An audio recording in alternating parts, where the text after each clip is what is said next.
এরকম হৃদয় বিদারক ঘটনা যখন আপনি শুনবেন, তখন আপনার মনও অন্ধকারে ছেয়ে যাবে।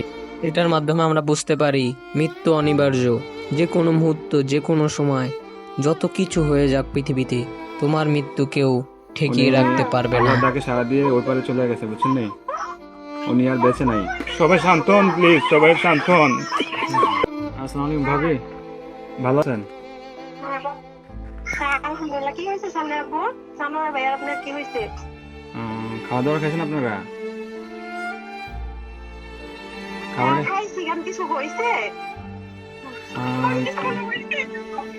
কিছু হয় নাই। হ্যালো ভাইয়া, হ্যাঁ, কি হয়েছে? আরে শানু ভাই তো কিছুদিন যাবত অসুস্থ ছিল, জানেন নাকি?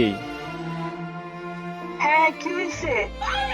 শানু ভাই অনেকদিন যাবত অসুস্থ ছিল, ট্রিটমেন্ট নিছে। ওনার লো প্রেশার ছিল, অনেক ধরনের অনেক সমস্যা ছিল। তো কালকে রাতে উনি ডিউটি থেকে আসার পরে ঘুমিয়েছিল আর কি, বুঝছেন? তো ঘুমিয়ে থাকার পর তো আজকে সকালে আর উনি আর ঘুম থেকে ওঠে নাই, বুঝছেন নি?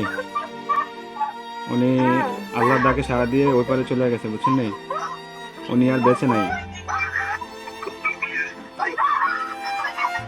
বুঝছেন?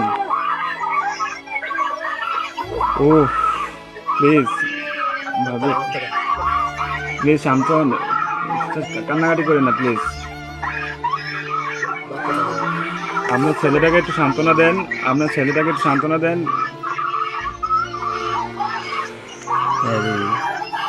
প্লিজ কান্না করেন না, সান্ত্বনা দেন। আপনার ছেলেটারে একটু দেখতে বলেন। আপনাদের যদি লোকটুক থাকে তাহলে যোগাযোগ করেন।